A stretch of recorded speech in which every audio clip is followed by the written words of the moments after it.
Woo! Good evening, my friends. Man, I just decided to do this shit on the fly, man. I feel bad about how shit went down last night. Hopefully, I got a better connection tonight, and I'll open the phone lines a little later. I don't think this is going to be a very long live because I was just live with Britt Happens, and it was great, man. It was great talking to everybody that was on the panel. We had Jen Root, we had Jen Altman, we had Mazza Media, we had Carrie Cherry, we had of course Britt. It was fantastic. We had a really good time, and Britt led a fundraiser that managed to raise close to $3,000. People.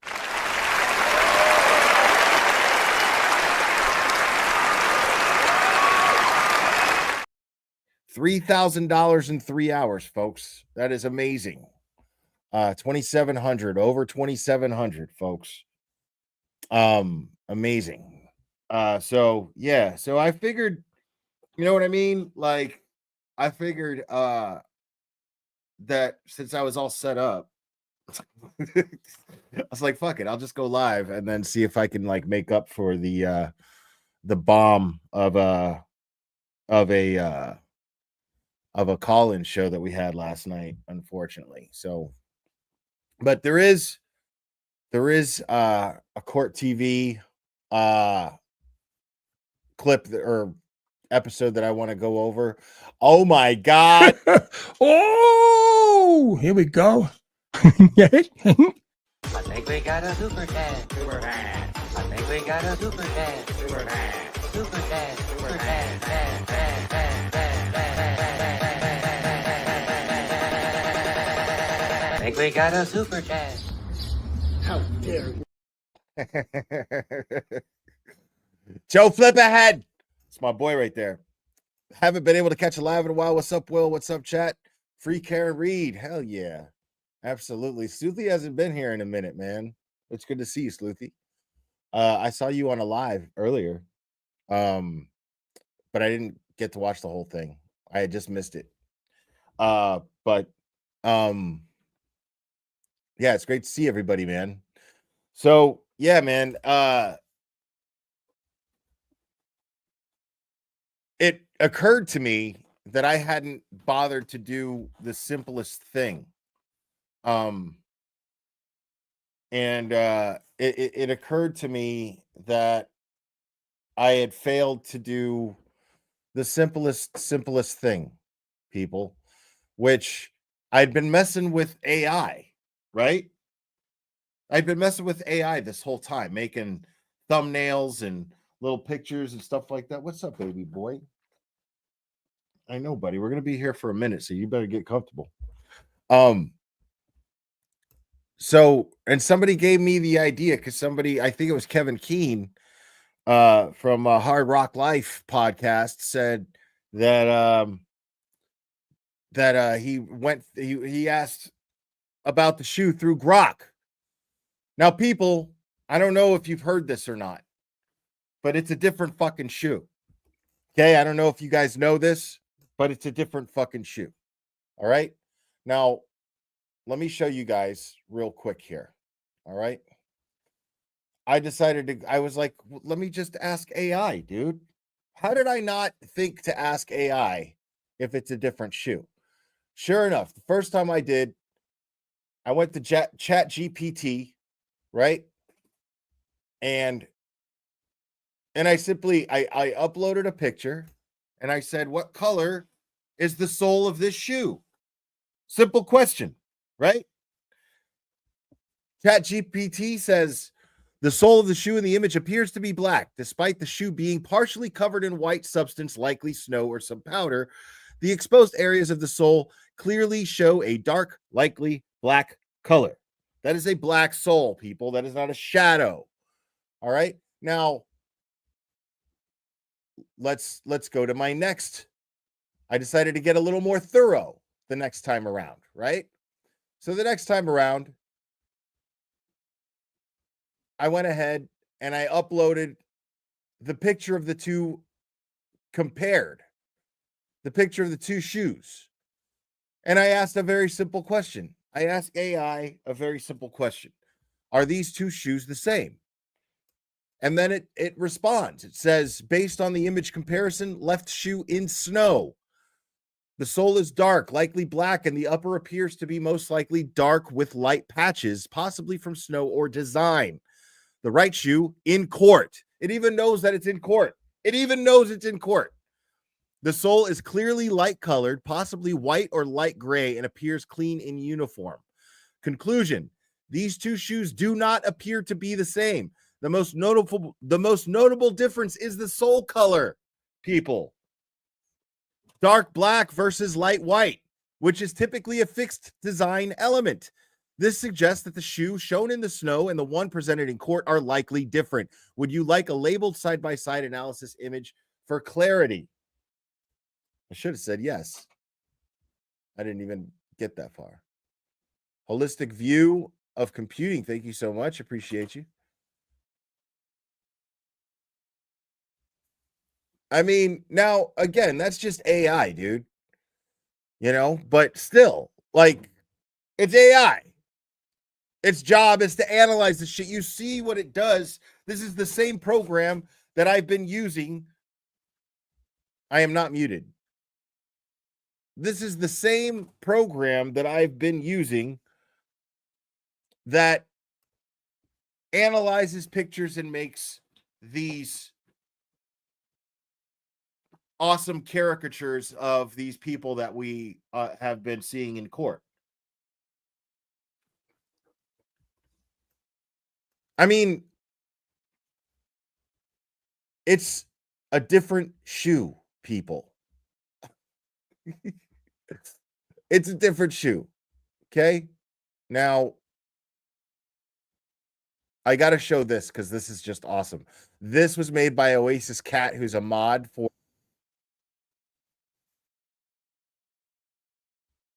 And it is just the most adorable thing in the world that I had to like repost it on every platform that I have.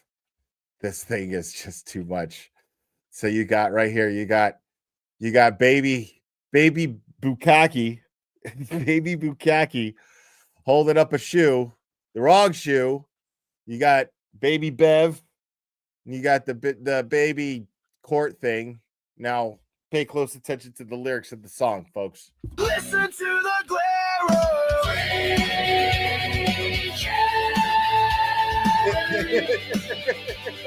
the color of that showcase.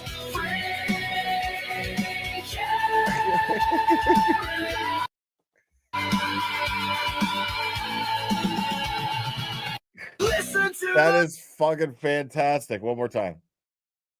One more time. Listen to the glare of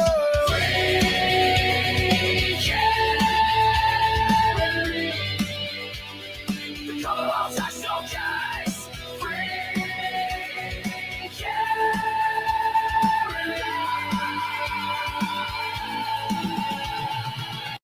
All right. Listen to the There you go. Thank you so much, Oasis Cat, for making that. That's absolutely fantastic. We love you.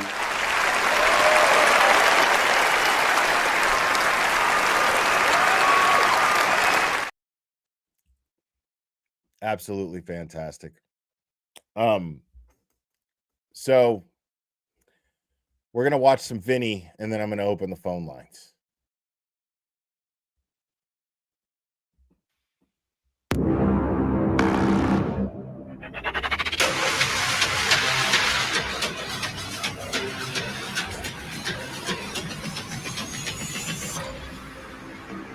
Thank you, Plant Enchantress. I'm Vinny Politan, the Thank you, subject Kara. of my investigation, the death of Boston police officer John O'Keefe. Prosecutors say Karen Reed murdered him with her SUV. The lead investigator in the case was terminated because of his conduct during this investigation. And now many are wondering about his role in the retrial of Karen Reed. Here's the story. The case against Karen Reed centers on allegations that she struck her boyfriend, Boston police officer John O'Keefe, with her SUV and left him to die in the snow outside of 34 Fairview Road in Canton on January 29th, 2022. A pivotal figure in the investigation is former Massachusetts State Trooper Michael Proctor, who led the initial inquiry. During the first trial, Proctor admitted to sending derogatory and profane text messages about Reed, referring to her with offensive slurs and expressing a desire for her to harm herself. He also joked about searching her phone for nude photographs. Those revelations led to his suspension and eventual termination from the state police for misconduct, including sharing confidential information and consuming alcohol while on duty. The defense argues that Proctor's See, this is the stuff that Julie Grant actively avoids, right? So I'm giving Vinny some props lately, man. I'm serious. Like, I know some people are like, fuck Vinny. I'm not there, man. I never really have been. I kind of have been, but not really. Not like permanently. I'm like, dude, he could still turn it around. And I feel like he has been. And that's okay. You guys can have your own opinions. I'm not going to sit here and be like, don't insult Vinny in my chat. You guys, like, your opinions are valid. Your opinions are fucking are well, you've earned them, to say the least. Even Vinny can't deny that. But I see it as, right now, I see it as the world is watching, the shit is too obvious, and he's got a hell of an audience, and the Commonwealth is trying to avoid the subject of Proctor, and Court TV is finally doing the right thing and going, no, wait a minute. No, it's important that the public knows the issue with Proctor and knows that the prosecution is trying to avoid the issue of Proctor, and it's not something that should be avoided. He was the lead investigator on the case. The grand opening of Jessica Hyde's Denny's. Okay. You win handle of the day.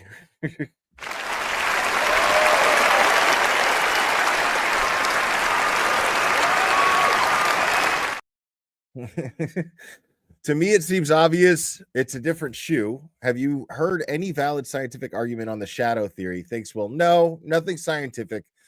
No, I saw people keep trying to use this one picture that some asshole took of his shoe, and he shined a light on it and it caused a shadow on the bottom of the shoe. Okay, yeah, cool, man. Shadows can be cast on the bottom of a shoe. That's just not the case. Just because a shadow can be cast on the bottom of a shoe doesn't mean that that's the case with this shoe.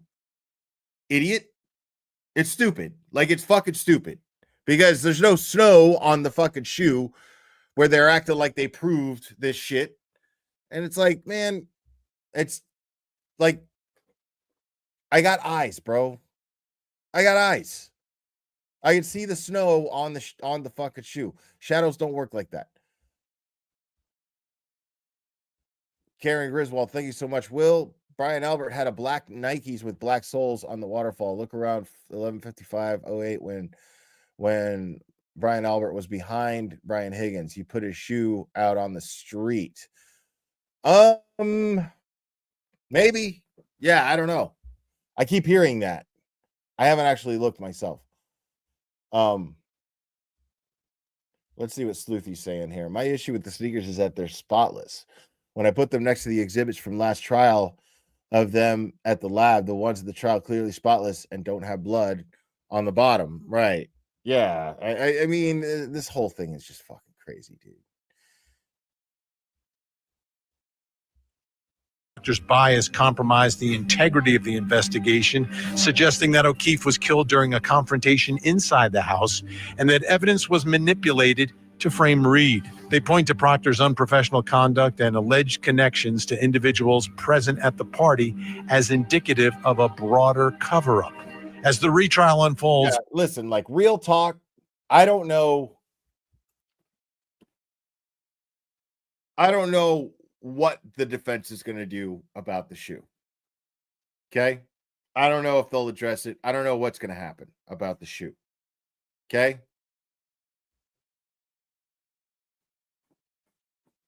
But I'm telling you, I'm going to die on that hill. Okay. I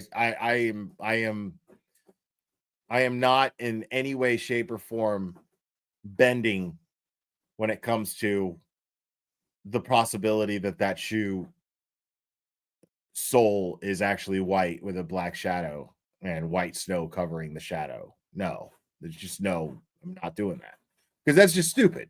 It's just plain dumb. Like, clearly, I mean, even ChatGPT, which analyzes pictures, it's programmed to do that, is going, okay, yeah, like it's a black sole and it's got snow covering it. It even knew that the other shoe was in a courtroom. You know what I'm saying? Like, it knew that that other shoe was in a courtroom. Think about that. What's up, Trial Channel? It's good to see you. Holds the credibility of the investigation, and the role of Trooper Proctor remains central to the defense's argument for reasonable doubt. But now some are wondering whether he will even be called to the witness stand. Vinny's so dramatic. Now, when you watch it, Some are wondering if he'll even be called to the witness stand. trial, and sometimes if you're in the courtroom, it's even more obvious. But there are certain moments in a case where people are like, Thank you. you know, it's just a moment where you kind of turn to the person next to you, like, oh my goodness, did you just hear that? Right? And we see people online when they're watching these things react to moments like that. Well, in the last trial, that moment was Trooper Michael Proctor on the witness stand reading Right. some of these text messages. Now, this is evidence that normally a defendant would never get. This was evidence from his personal phone that was subpoenaed and uncovered by the federal investigation and then made available to the prosecution and defense. Obviously, the defense, they're the ones who wanted to use it. So I want to remind you of that moment. And this was the moment in the case from the witness stand, listening to these text messages. And you're talking again about a highly trained investigator, a lot of experience, and the lead investigator on this murder case. Take a listen. These came from me. Funny, I'm going through his client's phone. No nude so far. I hate that man. I truly hate him. I responded, yeah, she's a babe. Weird Fall River accent, though. No ass. Wow. Yeah, she's a babe. Who's the she? Misread. We could go on, but there'll just be more beeps for you to hear. But it was a big moment in that first trial. And it brings us to the first question in our investigation. And it's about the text messages. Oh, man. Some were to co-workers. Nah, man. Hey, listen, man. It ain't no competition, man. Everybody's doing what they can to help Karen and raise funds, man. The community all came together, dude. At each and every time, no matter if it was me or Britt or Mazza or whoever throwing up a fundraiser, man. It's just somebody volunteering their platform to do it. That's all it is. It's the community that does it.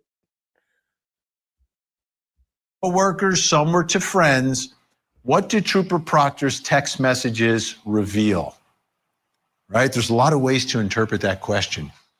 Here to help us through all of this is John DePietro, host and creator of Road Patrol Live. And joining us by phone tonight, Karen Reed supporter Nick Rocco. Great to have you both here. Oh my God, bro. Thanks, Kenny. Let's go back to that first trial, and I'll start with you, John. I mean, that moment was like, oh my goodness. What did that reveal to you when you heard those text messages? Vinny, I was actually in the courtroom the first trial, and you just couldn't believe that someone, I used the word reckless. It was really shocking, actually, only because I had not know him, but I knew of Mike Proctor because I I followed the Brian Walsh case, and he was the lead investigator on that. At the time, it was just the ultimate bombshell, and the awkwardness of him reading them on the stand, and you could just tell the momentum from the Reed team. It seemed at the time. I remember walking out of the courtroom in Dedham, and it seemed like the trial is over. Like that, how do you overcome some of the language that he'd used at that time? Vinny, have you read this asshole's tweets? Like, do you realize that you have a complete and total jackass? Like, this guy is the pube from your ass that gets stuck to the toilet paper by your shit. That's what this guy is. That's the equivalent. That's what he is to journalism. And you've got him up there talking about this case. Like, as soon as, dude, he always does this, bro.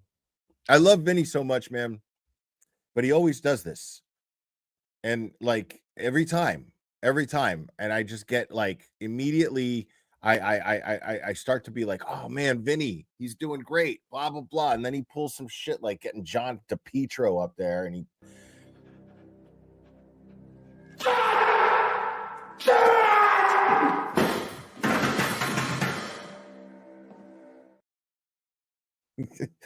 Every time, dude. Every time. Like, how all he has to do is just read this guy's tweets and realize how full of shit this guy is. It was a moment you really don't come across that often. Wait, what? Oh, here we go. I think we got a super dad. Super dad. I think we got a super dad. Super dad. Super dad. Super dad.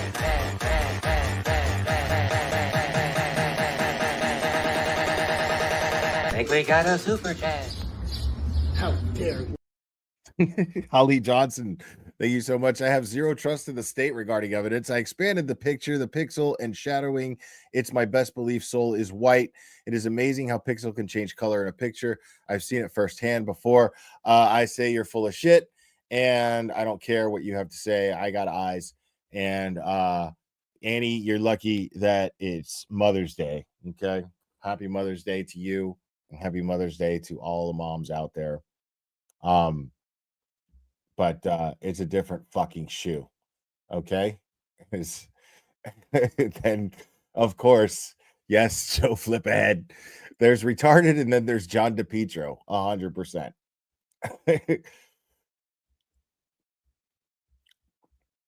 In court, only because at the time some of the language is that appalling, and you could see jurors had a visible reaction, visceral. Don't forget, people, me, Annie Elise of 10 to Life, and the podcast Serialously.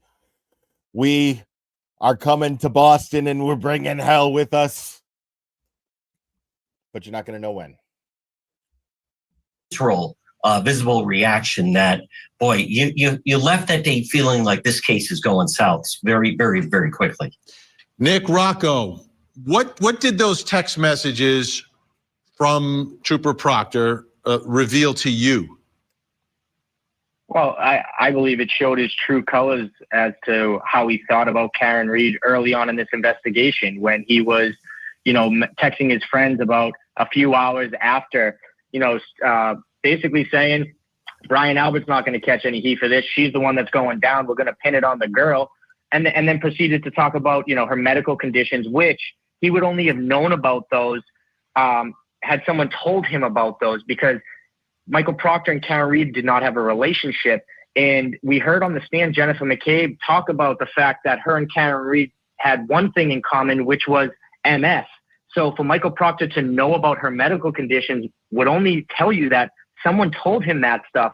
So if Jennifer McCabe seems to be telling everybody everything about this case, you're getting one-sided information, which obviously Michael Proctor believed, hence why he started talking very badly way early in the beginning of this case and pinning it on the girl. And it just shows his complete bias in the case and his unprofessionalism. Look at Minion Mike, bro. So in this retrial, we're hearing the text messages that he's sending to coworkers.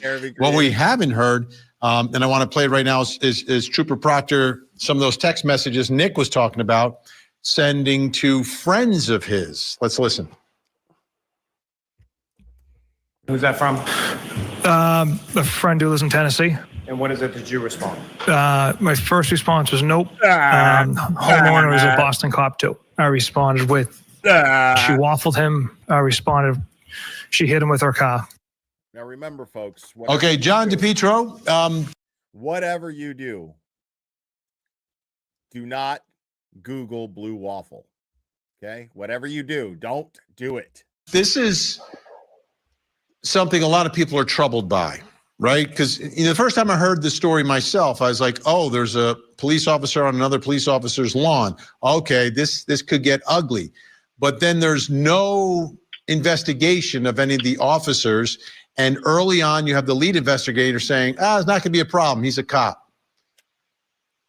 Well, Vinny, you mentioned the federal investigation, and the federal investigation found, although it may be offensive, or as some would say, locker room talk, or who knows how sometimes police talk about suspects behind closed doors to each other, but there was nothing, there was nothing that was hinting at, we're going to fix her, we're going to get her, there's a conspiracy. There was nothing like that. As far as her medical condition, I disagree with Nick. I think that basically came out when David Yannetti initially was trying to build sympathy for her, saying she's got these medical conditions. She loved this man. So it certainly didn't come from Jen McCabe. But bro, this guy, dude, he looks like Gerald Ford and Mr. Furley had a fucking baby, bro. Who takes this guy fucking seriously, dude? But make no mistake, as much as some of the language was inappropriate, nothing came of it. They didn't find that Proctor had done anything that compromised the investigation. He did do a very thorough investigation. He was one of several investigators, just like on a team. Maybe one team has bad behavior. It doesn't mean everybody drops a pass or fumbles the ball. So I think they go overboard trying to say just because Proctor's texts were inappropriate and used some language that it cost him basically his job. In no way, after this was looked at with the federal investigation, they never found a hint that it led to the conspiracy. Yeah, but I would come because they didn't fucking look, stupid. Back to your football analogy. I feel like Vinny's realizing that he's got a fucking moron on his panel. Like, he's like, dude, like, how do you downgrade from Plevin? Like, he managed to do that. That's amazing. Like, that is a hell of an achievement, Vinny Politan. I don't know how the fuck you just pulled that off. That you managed to actually find somebody less credible than Plevin, than a fucking dude who haunts his fucking attic, bro. Like, I don't know how you fucking managed to pull that off. With a baseball analogy, one guy, like, I don't know, Bill Buckner, could like ruin something for an entire team. That's just possible historically. Nick Rocco, John is saying, okay, one bad apple doesn't spoil everything. But the bottom line is Trooper Proctor lost his job because of his conduct in this particular case. It wasn't because of something that he did in another case. Like we've seen, I've covered the trial where I was thinking the same thing. Someone gets fired for something they did in another case, and it impacts the present trial. But here, he's fired for what he did in this investigation. Well, he also got fired for, being under the influence of alcohol, driving his work vehicle while on the job. So there were other things as well. But yeah, driving his work vehicle under the influence where Kevin Albert left his gun and badge in the car. And so this guy fucking decides to put it in his mailbox.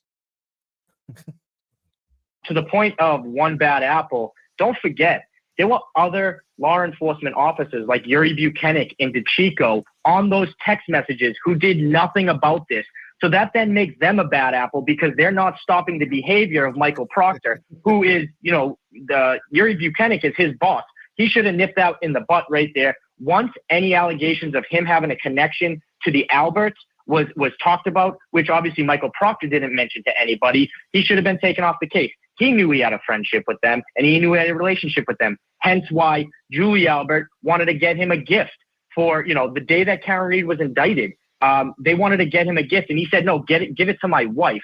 So to say that he has integrity in this case, that's almost laughable at this point. Yes, he absolutely destroyed the case, and I believe Hank Brennan fears calling Michael Proctor to the stand because he knows that once Michael Proctor gets on the stand and says what he says to the women and to the men in that jury box, it's going to be hard to basically believe anything that he touched. And that's why Alan Jackson today went over with Yuri Buchanan every single affidavit and that he put in. And he's not done. Like tomorrow, and I hope you guys tune in and watch it here. Tomorrow, we're going round 3. Okay? We're going round 3, Alan Jackson versus Yuri Buchanan. All right? Now, Jackson's not done with them. You think Jackson's going to bring up the Proctor text messages? Is Bev going to even allow it? Because I wonder. Because the way I'm looking at it, folks, is the way that I'm looking at this case, what I'm observing right now is there's all these people that the Commonwealth isn't even going to call to the stand. Key witnesses, right? That they're not going to call to the stand because it's easy to fucking destroy them. It's easy to destroy them on cross. Like, Brendan's like, it's not even worth it. I'm not even going to do it. Which already sends a message to the jury, right? All the defense has to do is find a way to point it out. Make sure the jury knows it. But this case, the way this is going, since they're not calling all these people to the stand, it feels like Jackson is just putting all of that shit on Yuri Buchanan. Just all of it. Just dumping it all on him. Because the investigation is so bad. That was damning. That footage of Brian Higgins that night at the waterfall where the timeline has been beaten into the jury's minds already. And now they see this footage of the waterfall where Brian Higgins is being aggressive. Chris Albert is holding him back. Brian Albert is egging him on. That changes everything.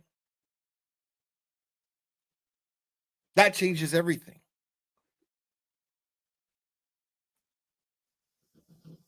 But what really changes everything is that the fucking shoe was different. I'm telling you, motherfuckers, the shoe is different. No, I'm just kidding. They're probably not even going to address that. Okay? They're probably not even going to address that. But it doesn't matter because there's so much shit that they could absolutely focus on. There is so much shit that they could absolutely focus on that it's already completely and totally the integrity of the investigation in the jury's eyes is completely fucked already.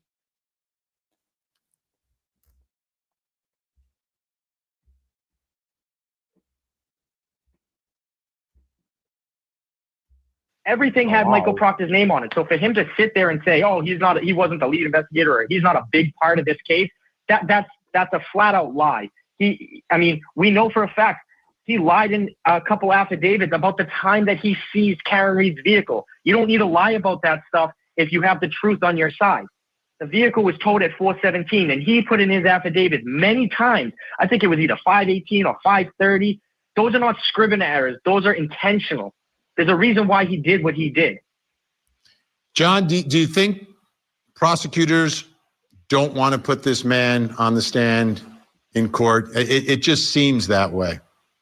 Absolutely, Vinny. And today in court, listen, Yuri Buchanan, this is someone that joined the service, joined the military after 9/11. He fits the role. He, did security for vice president. I think right now, Hank Brennan as he's streamlining this case. I just don't see the need for Michael Proctor. You don't need to put everyone that was touching the case on the stand. And that right there is the genius of John DePietro, folks. John DePietro says there's no need to put the lead investigator in one of the most high-profile murder cases in Boston's history, if not the most. No need to put the lead investigator on the stand to testify to his integrity, right? No need to do that. Everybody who touched the case, what are you talking about? Like, yeah, that's how you prove beyond a reasonable doubt your case to a jury, John DePietro. That's how it's done. I don't know if you've heard. In that room that you get access to, that somebody who's infinitely more qualified than you, guaranteed, that deserves a spot in over you, that room, that's where this happens all the time, or it's supposed to. Trooper!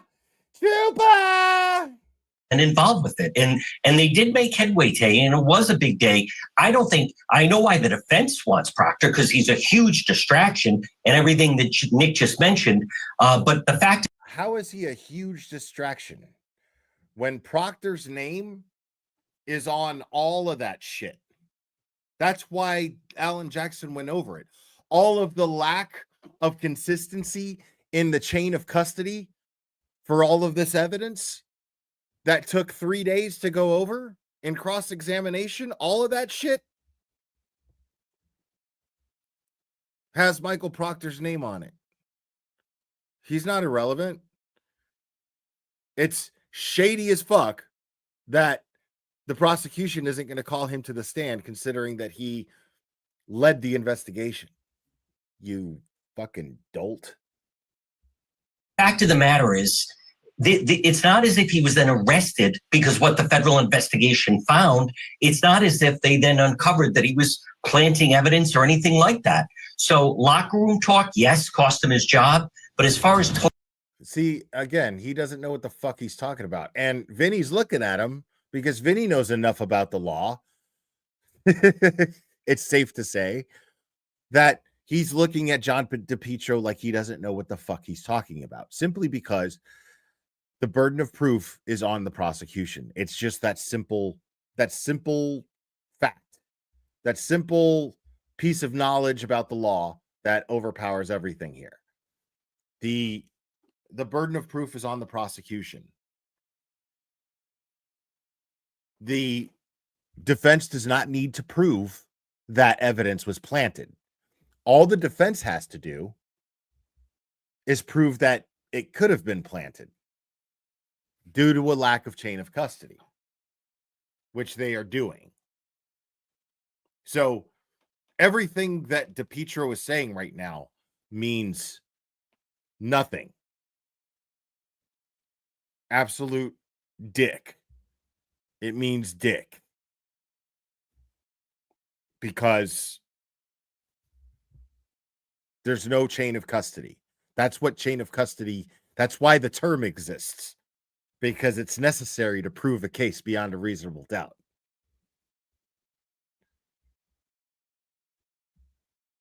totally compromising the investigation, you still have a defendant who had a broken taillight saying, I hit him, and the evidence there keeps piling up. All right, John DePietro, Nick Rocco staying with us. Coming up next, what evidence did Trooper Proctor collect? Whose case is it, or who has that case? Your answer would have been Michael Proctor. Music correct? is intense, bro. Yes. Is Karen Reed a killer girlfriend She's guilty. or the scapegoat in an elaborate cover-up? Karen Reed was brave. Karen Reed is accused of murdering her police officer boyfriend. And stated repeatedly, I hit it. She may end up taking the stand. Her first trial ended with a hung jury. They haven't proven anything. Will a jury finally agree on a verdict? We know who did it.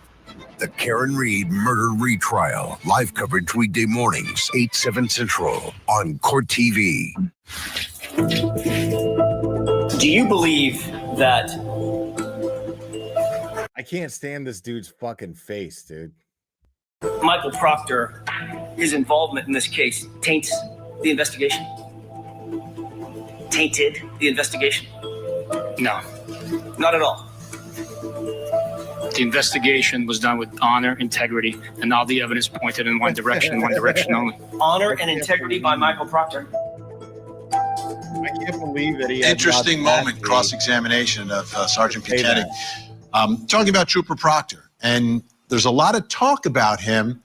We heard about him in the opening statement from Alan Jackson. We've heard him throughout these cross-examinations, and a lot of people are wondering whether he's actually going to be called by prosecutors. He's not. So what exactly, and it seems the prosecution is downplaying his role in all this, but what exactly was his role? Well, there was another trooper. Unless Spanky can come up with some harebrained fucking scheme to where he can bring Proctor on the stand and provide a line of questioning that he thinks is going to diminish the cross-examination, the effects of it to the jury in some way. That's the only thing that I can think of. But I would bet that the defense plans on calling Michael Proctor to the stand. I would bet that that's what they were planning to do, because the defense seems to have this vibe of holding motherfuckers accountable for their shit. And Michael Proctor needs to be held accountable for his shit when it comes to the venue being the woman that he railroaded to be sitting in the seat that she's sitting in. So he should answer for that shit. And if I were the defense, I would be making sure that that's going to happen. Now, I don't think that Proctor's going to be called by the prosecution, but like I said, he would have to come up with some fucking harebrained, ballsy ass scheme where he's gonna, think that he's throwing the defense a curveball before a cross. But the thing is how do you throw a curveball from the facts? You know what I mean? Like, the facts dictate that Michael Proctor handled this investigation horribly, on top of the fact that he behaved beyond unprofessionally. So, I mean, just the fact that he was the lead investigator in this case and the fact that he was fired for the reasons that he was fired should be enough to throw the fucking case out. Much less all the other shit that we've been following in this case that merits throwing this fucking case out.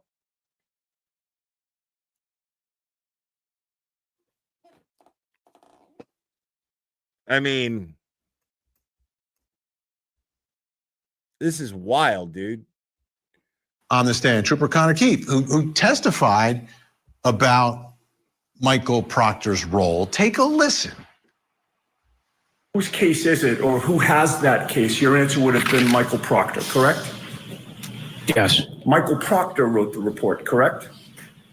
Yes, he did. He was the lead investigator writing the report, correct? Yes, he wrote this report. Okay, so he's writing reports. He's the lead investigator, but I have another question, and it's the next question in our investigation. What evidence did Trooper Proctor collect, right? If you have people who are collecting evidence and finding evidence, then you're going to need them to testify. But if he's not collecting evidence, if he's just one of several who was there at the... See, we heard a lot of that shit, right? We heard that shit from Gallagher. We heard that shit from Bukaki sitting on the stand. We heard a lot of that passing the buck bullshit. Oh, I don't know. I wasn't the one who did this, or I wasn't the one who handles that.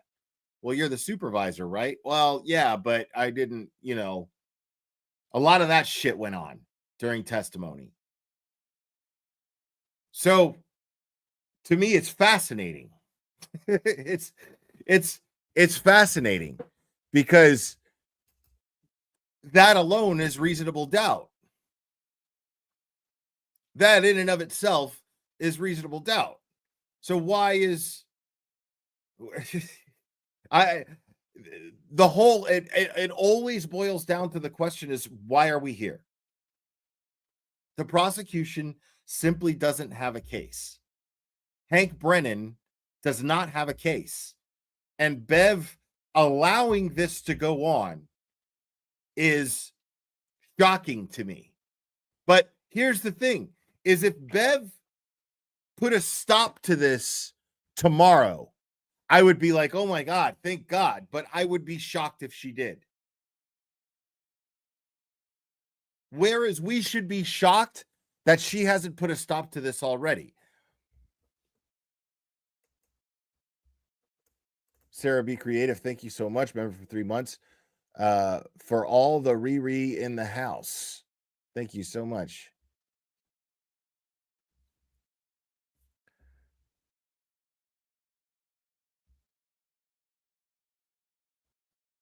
Oh, I mean, we learned all of that from this.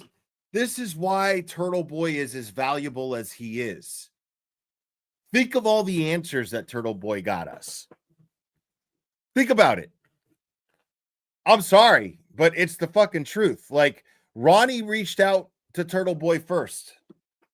Turtle Boy was the first person to have Ronnie. Ronnie went on a fucking tour of panels after the fact, but Ronnie was on Turtle Boy's channel first. And we heard this guy explain the process of being in that jury. And it made perfect sense why they came to that conclusion, because they were told to come to that conclusion. Now, at least Ronnie stood his ground with his votes, or at least he claims he did. But I don't like that more people didn't stand up and say, this isn't how this is supposed to work. I mean, when the defense presents something that is clearly reasonable doubt, and then you're told by the foreman to dismiss it as a distractor, and you just go with that, that's a problem. Because the defense's job is to create reasonable doubt. That's what you're supposed to pay the most attention to.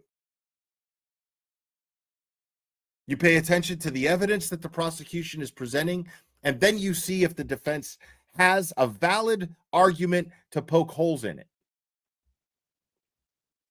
And then you weigh that shit as a juror. That's what you do. And this jury failed to do that. That's the only reason they came to this 8-person vote on the manslaughter thing. And it's stupid, because what happens in a court of law that is a moot argument from anybody, and I'm not saying that the person who made the comment is saying that. I know that. You're asking, how could that have even happened? I understand. So I'm not attacking you here. I'm saying that I've heard this argument from the trolls where they're like, 8 people voted not guilty. I've heard Plevin say it. I've heard all these idiots say it. 8 people voted guilty on the manslaughter charge. That means dick all, because it has to be a unanimous vote to get a guilty verdict. It's not a majority rules thing. Otherwise, we would live in a fucking tyrannical state. John Adams had something in mind here called your civil rights. Our forefathers had something in mind here. So the fact is that it had to have been a unanimous vote. And if it's not unanimous, if one person is like, nope, then the person is by definition not guilty. Simple. Karen Reed is simply, she was found basically not guilty in the first trial. Period. And here we are again. Why? That is the big question that we should all be asking and always be taking away. That is the question that should be nailed into every new person that is learning about this case. That this is the issue. The issue is that there is no case and someone's civil rights are being violated, and the Massachusetts taxpayer is being drained for it.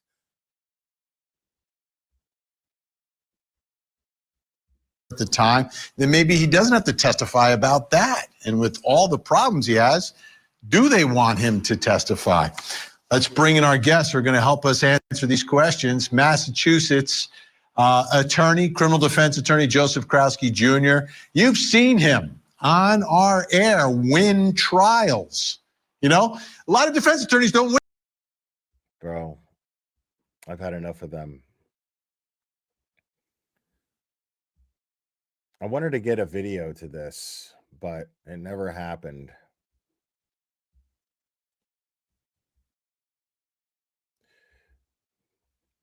But I made this yesterday.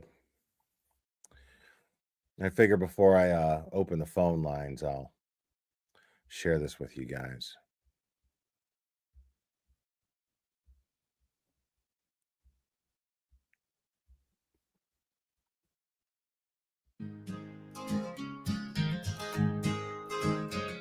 There's a creak in the floorboards, a groan in the beams, and a shadow that flickers between your dreams. He ain't dead, but he might as well be.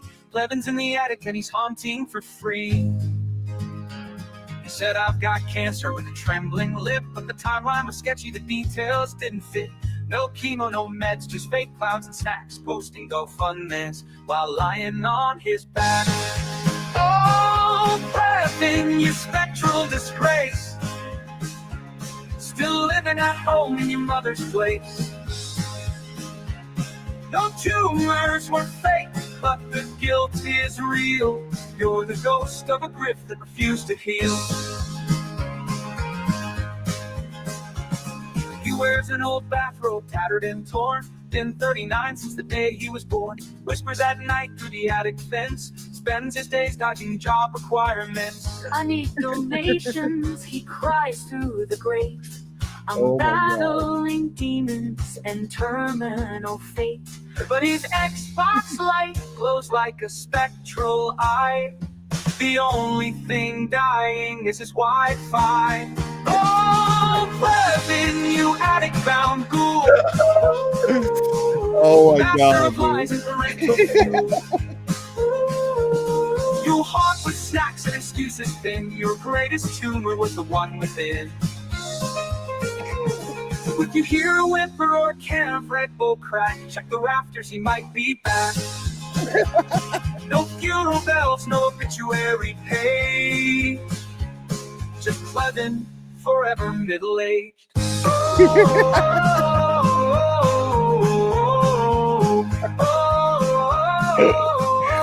Oh my God. Wanna burn them set the actual music or sheet music for performance. I forgot I copied and pasted. Oh my God. That was so funny. Yeah, I didn't write a word of that. Not one word. That was all AI. I'm having too much fun with that shit. Ridiculous. It's absolutely ridiculous.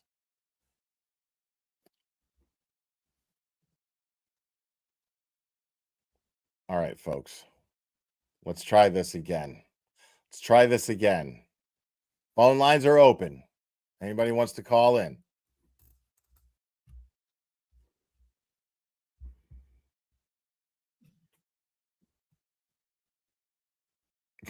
The only thing dying is Wi-Fi. Oh God. Holy shit. That fucking sent me, bro. That is too much.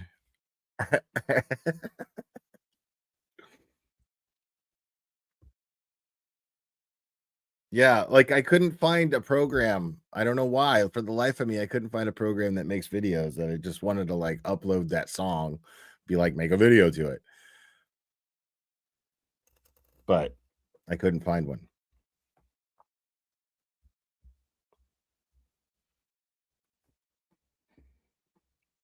Dude, is anyone going to call? Anyone? Nobody's going to call?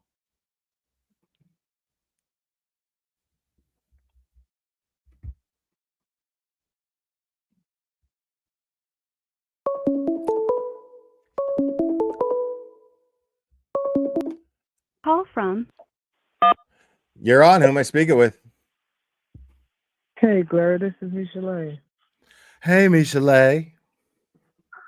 Hey, how are you tonight? I'm doing fantastic, Michelet. How are you? I'm doing good. So, I have a few things about this whole thing. Like, I've been part of the first trial and now the second trial, but there's still some things that need to be cleared up. Okay. So when you think about the jury, we're able to rewind stuff, watch it twice, and things like that.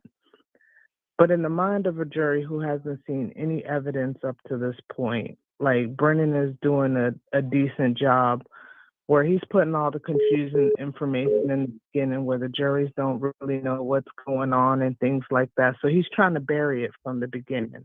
Right. So, like Katie McLaughlin. He's a defense attorney. This is what we can't forget. Things that Right. you have to always keep in mind and not let the distracting things make you forget is Hank Brennan is a defense attorney that was hired by Michael Morrissey basically to be a defense attorney. So right. He's there to defend the McAlberts. He's not there to prosecute Karen Reed. He's there to defend the McAlberts, but he's there to try to do it by prosecuting Karen Reed so that somebody else takes the fall for this and it clears the name of them. Right. So what I was saying was the one thing I would say the defense at this point is going to have to do, because at the same time, even though they ate Nettle alive and he's still saying, "Oh, I hit him. That's what he heard." And then you got Katie McLaughlin saying, "Oh, she said hit him. I hit him." And then she's saying that, okay, this was done in front of Seraph, right? So even though Seraph didn't arrest and didn't write a report, what is the first thing that the jury's going to think? Okay, well, Seraph had to hear this. If she's sitting on the stand saying that the cop heard I hit him, if Brennan doesn't call Seraph, this needs to be cleared up, in my opinion, because who would sit there The and defense just will. The Yeah, that's what defense I'm will. saying. Yeah, they're One- doing a great job of that. Right. I'm just hoping, they call Seraph so they can clear that up. Because like I said, all they have right now is just bits and pieces. Yeah. Yeah. I mean, and so far they have absolutely destroyed the credibility of everybody so far that has claimed that they heard Karen Reed say, I hit him. Right. So, and that's why I mean, I so feel Seraph will most likely be called up, but the thing is Seraph has a history with the McAlberts too. So all they have to do is show that. So the prosecution might be avoiding bringing Seraph up too, but Seraph has a and that's history why- with the McAlberts, a personal history with them.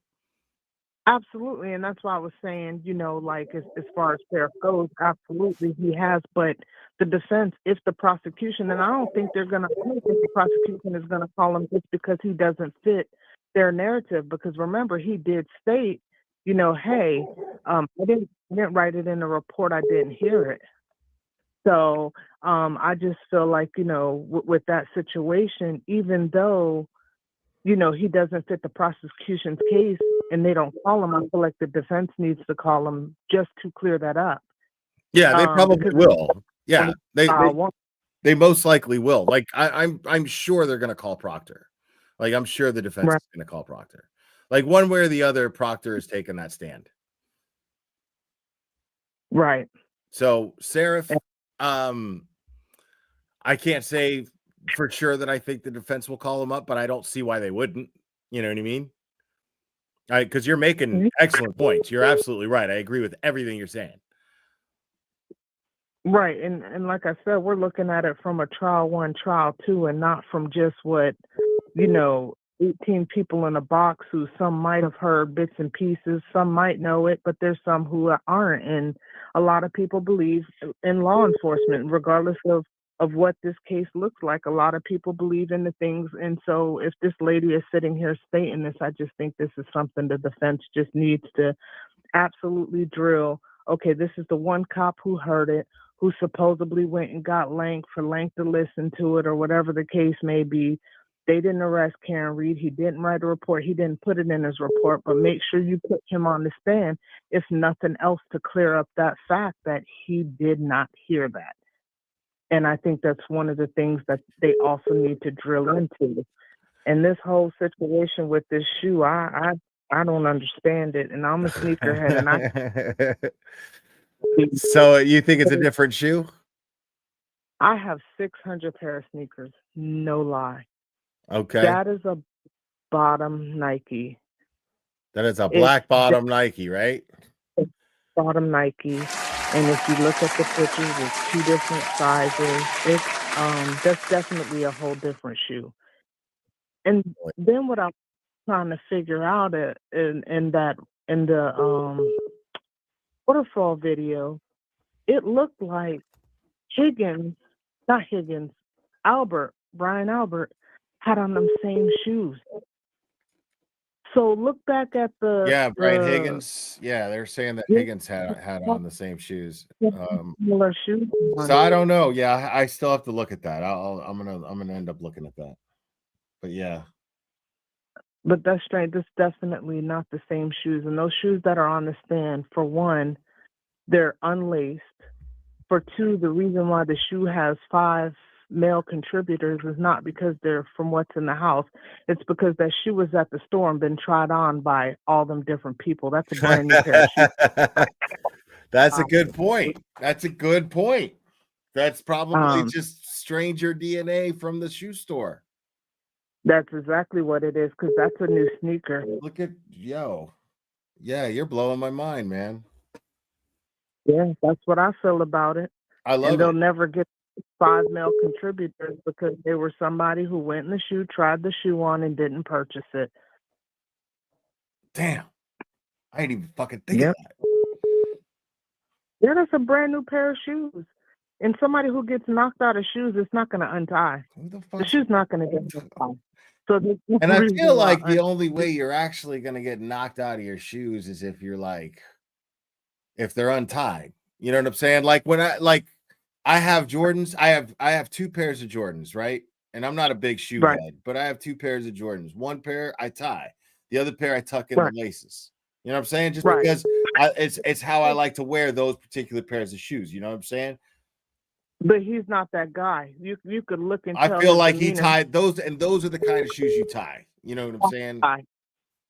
Yeah, he's not a tuck in your shoestring type of guy. And then we all keep talking about the socks that is going on with that. Well, we all know that them socks are not coming into evidence because they got what's the new dog's name now? Not Chloe, but Cora. They got Cora.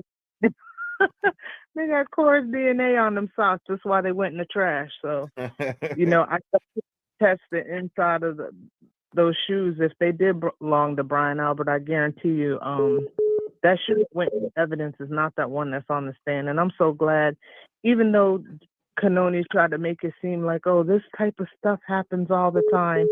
They look stupid, and it couldn't happen at a better time. But those shoes are not the same shoes, man. I don't care what anybody says. I'm gonna die with that. I feel that. What's your name again? Michelet. Michelet. I didn't want to mispronounce it. All right. Thank you for calling. Man, you really made up. This is a great start for opening the phone lines because yesterday was a bomb. So thank you for kicking it off really well. I enjoyed this conversation. Thank you. Absolutely. You have a good one, man. All right. You too. Bye-bye. Bye. She's dope. Call from Salon Touche. To accept. You're on. Who am I speaking with? Oh, gosh. Hey, this is Christine from California. How are you? Christine from California. Uh-oh. What's up? That's right. Hey, so this has nothing to do with the trial, but it is a legit question. Okay. Does Hanky really have a tribal tattoo on his right forearm? Maybe. I don't know. I haven't seen it. Yeah, Turtle Boy posted a picture of him at Planet Fitness yesterday. Oh hell! I just wanted to see if we got confirmation on that. If that's really legit, real. I don't know. Please look. Let me see. Hold on. Let me see if I can He find posted it yesterday, in the evening.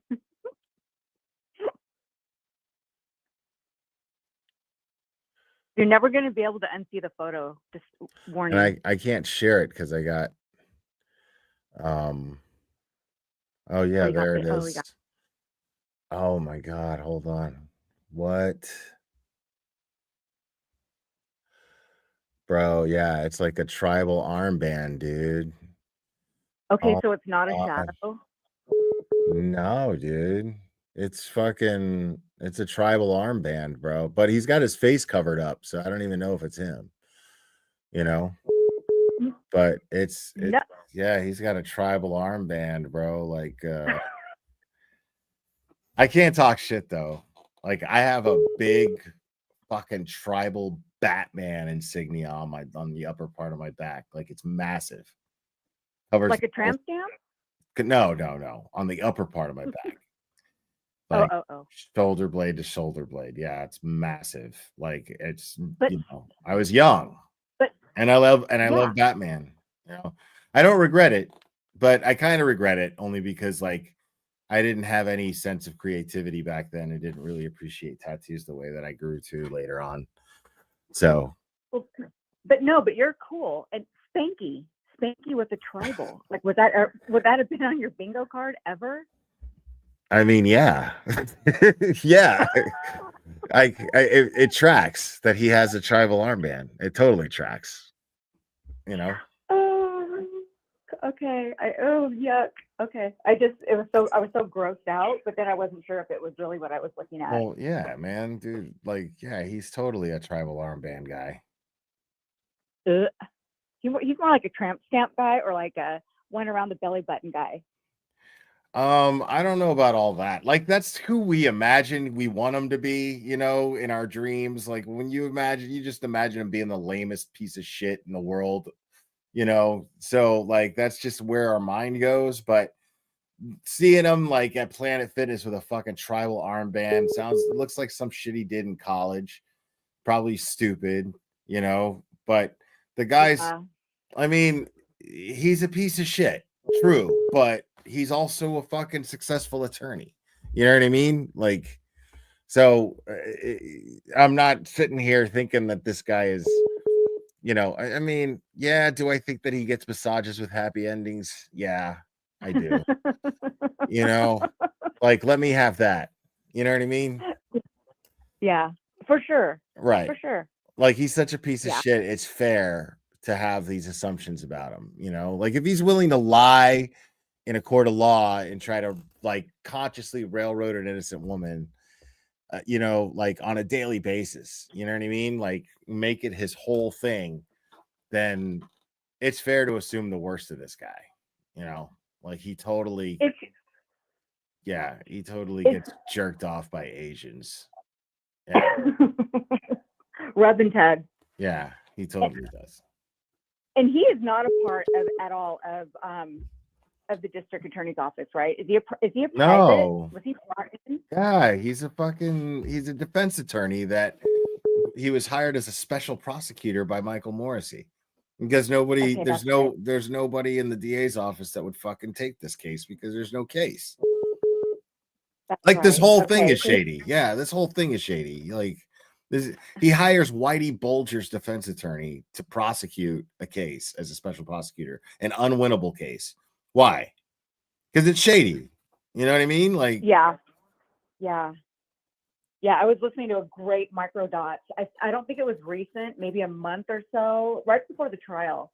And Microdots put out a thing on when they hired him, and it was such a good video. God, Microdots is amazing. Like if I just need pressure, I just go down his feed. But yeah, he's awesome. He's really helped refresh a lot of things. But yeah, but Spanky, he sucks. I don't like him. Yeah, I mean, he's a terrible person. Like, let's just Yeah. face it. He's just a shitty human being. It takes a shitty human being. Like, it takes no better than a shitty human being to do what he's doing every day. You know what I mean? Yeah. It's fair to say that. Tell me it's not. You know what I mean? Tell me it's fair to just be like, tell me it's not fair, and I should just be like, oh, he's just doing his job. No, man. You're not just doing your job. Yeah. Stop it. Like, you don't need to be doing Yeah. this job. You could be doing something worthwhile. Yeah, he Thank just you, Brett wants to win. Havens. He has no interest in the truth. He just wants to win, and he just wants it to be done. Morrissey wants yeah. to win. Brennan, I don't even understand what kind of skin he has in the game. Like, I don't get it. But it's got to be more than money. Like, I'm convinced it's more than money. It has to be, and I Right. was hoping that in Michael Dots' thing, like he was going to connect the dots somehow with him and Bev and all those. There's guys, no but I way. don't know. You know what I mean? Like, how are you going to know? Like, you can't prove any of that shit. Like, I refuse to do that. I refuse to like start speculating on, because there's no proof of any like money exchanges or blackmail or any shit like that. Like, it's fun to go that way in your mind, but I won't ever fucking talk out loud about shit like that because I have nothing to base it on. You know, all I have is their behavior. You know what I mean? Like, all I have is their actions, and I'm just like, well, what's inspiring that? Like, why would somebody risk their entire career and reputation for the rest of their lives to move forward with this? You know, and Yeah. I can't, like, all I can do is be like, well, what would it take for me?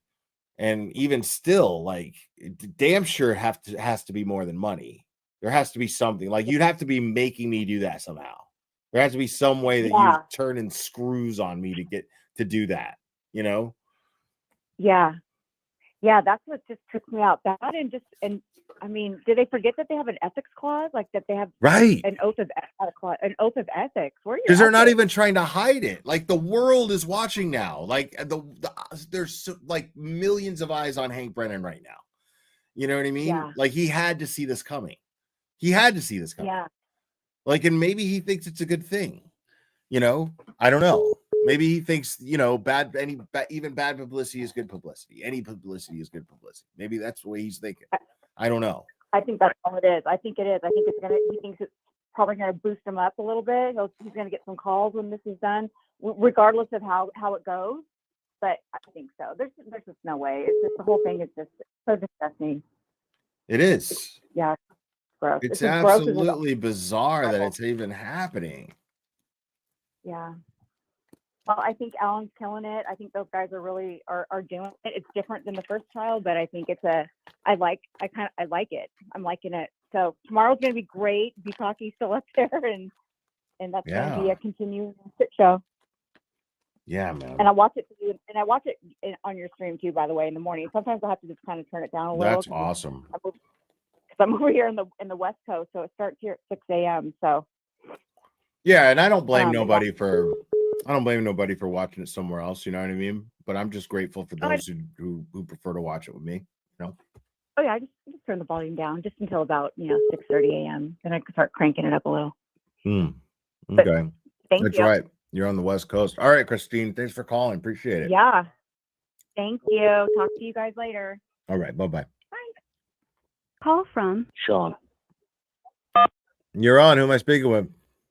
Hey, Glera, how you doing? It's Sean from Massachusetts. All right, Sean. How we doing, Sean? I'm doing good. How about you, bud? Doing good. Hey, just quick thought, and I'll hang up afterwards. I just listened to you talk. This whole fucking thing is a sham. Pardon my French. I mean, there's how many coincidences can happen in one case between the shoe, a dog missing, everybody's fucking butt dialing. It's just garbage. The whole thing. It's amazing. It is. What happened that night was they were all drinking. John found out that fucking Karen was talking to fuckface Higgins. Decided, you know what? I'm going here. I'm going to confront them. He walked in. Shit happened. I don't think they meant to kill him. I think it was a fight. Yeah, He got the worst of it. I'm gonna go out on a limb, and I'm gonna say that it's safe to entertain the likelihood that John went there looking for a fight, or went there to be like, I'm not backing down. I'm here. What do you want? You know? Exactly. He's a Boston cop. You know what I mean? He went in. He found out the He's fucking- not they were sure having who a his little friends flirt. are. He's not sure who his friends are. He probably thinks that Brian Albert's going to have his back because he's a Boston cop. You know, I mean, I'll tell you. I think every guy's been in that situation where you're with the girl, and you find out something fucking happened that you don't like, and now all of a sudden, I mean, look when they're in the waterfall. And you got Brian Higgins sitting there calling him. That wasn't a, hey, buddy, come on, you coming over? That wasn't that kind of wave. That was a, let's go. Come on. That was, take your ass, bring your ass over to the house. That's Let's all see if that you was. got That any was- balls. That was Right. no friendly, hey, gesture. No. You know what I mean? That was, let's go. Let's see what you got. That's exactly what And that they were, was. like I said, when you're drinking that much and everything, and you get your beer balls on, all right, let's go do this. And then she didn't want to go in the house because what the fuck? I'm not getting in the middle of that now. Yeah. And he went in and, shit went down. Yeah, I don't think that John told her anything. I think John went over there with expectations and intentions, but I don't think that he was honest with Karen about it. Like Karen had a bad feeling and was like, I don't feel welcome here. Without a doubt. She could Especially sense- knowing that she had she just could sense shared a the kiss or tension. whatever it might have been. She could sense this. It's interesting because I feel like she could sense the tension, but was not aware of what was going on. In the video, you could see her. She's completely oblivious to absolutely this aggressive exchange between Higgins and John. Yeah, you can see in the video, she was just having a good time. They were out for a good time that Right. night. It was, So Karen gets to 34 Fairview, says, I don't really feel comfortable. Go in there, make sure everything is cool. Yeah. And then he doesn't come out. She takes off. Oh, without a doubt. I mean, there's no way in hell she hit him. There's no way. No. It's a fucking setup, the whole thing. Like I said, there's too many coincidences, and they don't happen like that. It's not real life. That's a fucking total setup job. Sorry for my language. I'm swearing way too much. Man, what are you talking about? You watch my show, right? Like, Yeah, I know, Blair. You're the man. You're fine, man. You're fine. Like, be Hey, yourself. anyways, Speak your I'll mind. let you go. But like I said, keep up the good work, man. You guys are all doing a great job. Appreciate everything you do. All right, Sean. Thank you so much for calling, buddy. I appreciate you. Be good, brother. All right. Bye-bye. Bye-bye. Wow, some great callers tonight, man. Excellent callers tonight, man.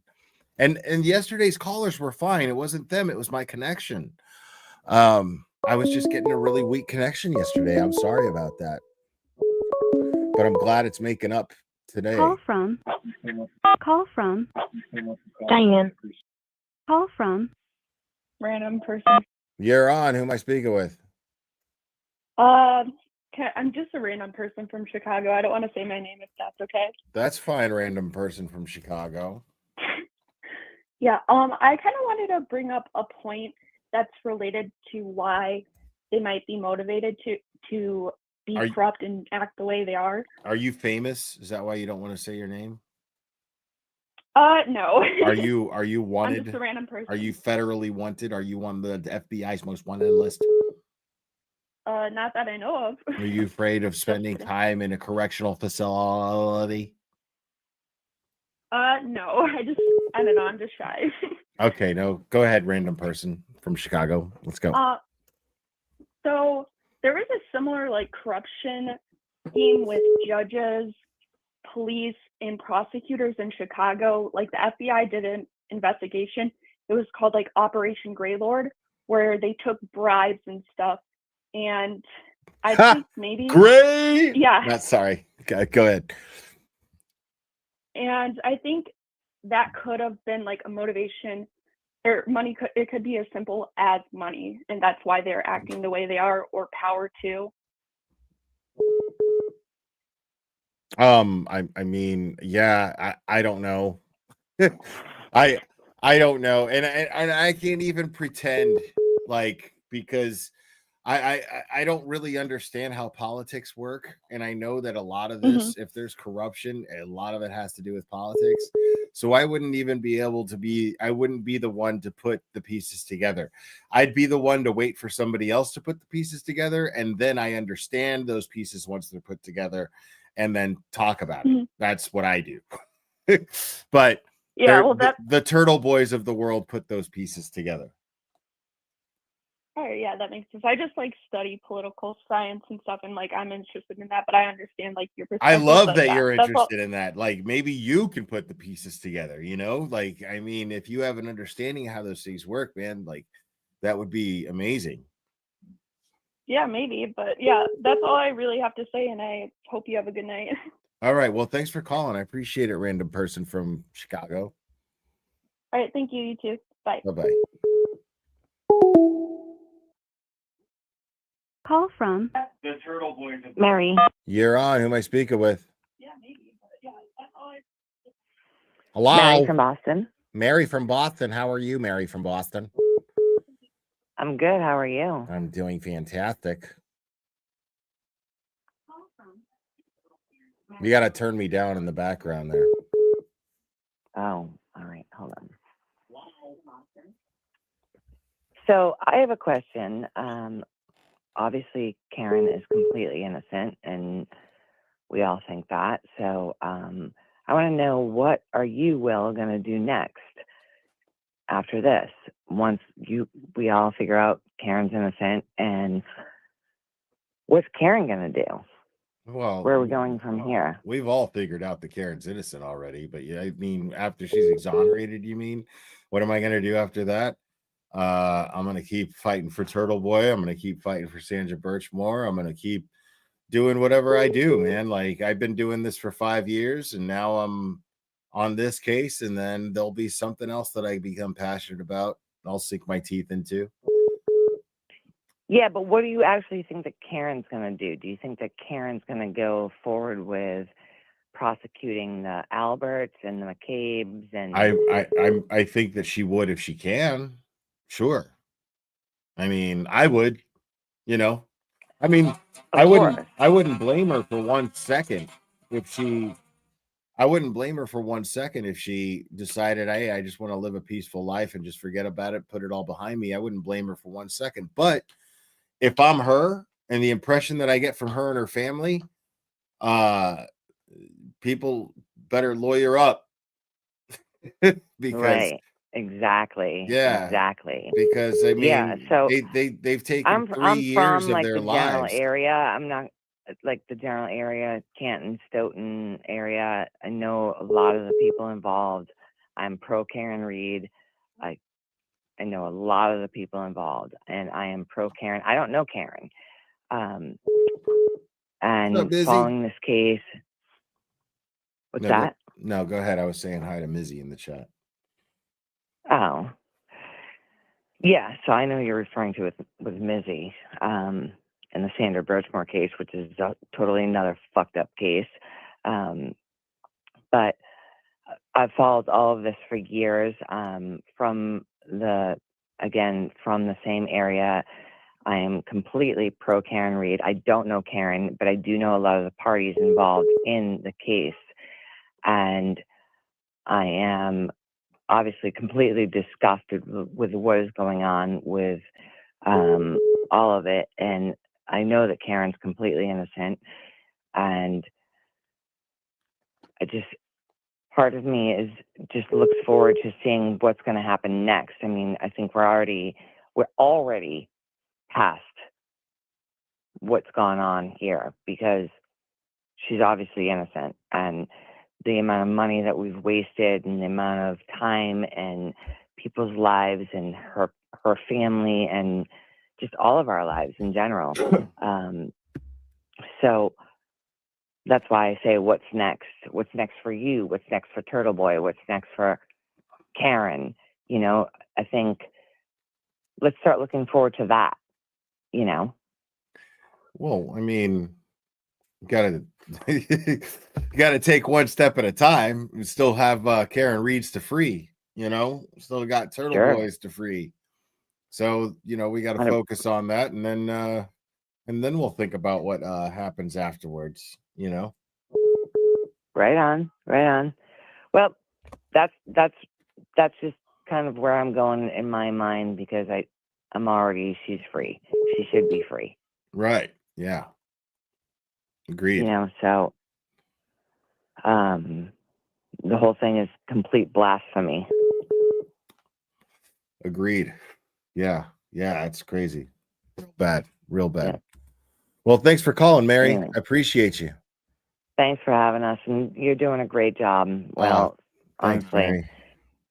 thanks for putting everything you're putting out there, and just keep on keeping on with what you and every other one of you streamers are doing, and it's a great thing. Right on. Appreciate that. Thank you, Mary. Thank you. All right. Good Have night. a good one. Bye-bye. Call from James. You're on. Who am I speaking with? Keeping on with what you. You're speaking with James from Boston. James from Boston. How we doing, James from Boston? Good, brother. How you doing? Doing fantastic, my friend. So some discussion came up at dinner at Mother's Day tonight at the fam's house. What are we thinking that John maybe never even made it into the actual house? He got into a scuffle with possibly Colin Albert outside by the garage. Chloe was out there, perhaps. He got knocked out, hit his head on the... I don't know anybody who's thinking that. No? No. Okay, yeah. Who's thinking that. Yeah. So you're thinking he actually made it in the house, huh? Yeah. Yeah, for sure. Yeah. And then he was brought out later. Yeah, that's definitely where I'm leaning. Yeah. I mean, that's where I was going as well. Everything was kind of pointing that way for me as well, but someone threw that out there, and I didn't know if it was, if you've heard that yet or anything like that. No, I hadn't heard anything like that. Yeah, I'm still sticking All with right. the whole he was inside the house. Yeah. Yeah. Okay. All right. Very well. All right, brother. Well, I'll let the next caller get in there. All right, James. Thanks for calling, buddy. Yep. Have a good one. All right. Bye-bye. call from You're on. Who am I speaking with? Hey, Will, it's Kara from Massachusetts. Hi, Kara from Massachusetts. Hi, how are ya? Do I sound like I'm from Massachusetts? I'm doing great. But How Will, are you? honestly, I'm great. I'm healing from a hip replacement. I'm 57, so what are you going to do? But, so listen, this whole fucking case has been making me a mad person. I mean, all my neighbors, I have my windows up and I'm screaming at the TV last year, this year. The thing is, I live on the North Shore of Massachusetts, north of Boston, and anyone I talk to, I can't get anyone into it. It really pisses me off. And it's funny because I'm so against just mass media now. I'm 100%, I'm supporting everybody's channels, and I'm not working right now, but that's okay. But the thing is that you can't even convince people on the North Shore where I live that this is not a whole cover-up. It amazes me. And it amazes me that people don't even want to take the time to know. And I'm always sending people things, and people don't want to know. It just... Leave those people alone, man. I can't. You're one of those pisses me people that just off. keep sending them shit. And they're just like, yo, No, man. I'm not that bad. No, take I'm a not hint. that bad. I'm not that bad, but I'm trying. I have some people that I think maybe at least are they're friends of mine, and I'll be like, you'd be a little interested in this, wouldn't you? I mean, our taxes are fucking paying for it. Yeah, but if they're not But the thing is that what did you say? If they're not interested, just I know, but they just think that I'm like this crazy conspiracy theorist, and that's what kind of pisses me off. But anyway, there's maybe so it's much I because can you talk won't leave about. them alone. No, I know when to leave people alone. I'm an old lady. I'm getting up there, okay? So up there. So but the thing is that I have my own experience as a child being basically groomed by my mother's boyfriend who worked in Norfolk County. And my mother always told me that Canton and Stoughton, they have always been corrupt. And the thing is, yes, we have to get DA Morrissey the fuck out of there. Okay, so I don't know how that's going to happen, but it goes deeper than this. But just will like it be like a meet the new boss kind of situation? It'll just be another I new highly Morrissey. freaking, you know, I know. I mean, that's the thing. It's very disappointing because Massachusetts, so it's small. It's so fucking corrupted. I used to be like, wow, I'm from a great, state. I love this place. And now I'm like, wow, this is like, I don't want to get arrested when I start driving again. You know what I mean? Even my Facebook account recently just got shut down. And I only posted a few things because I know that most of my friends are musicians because I sing.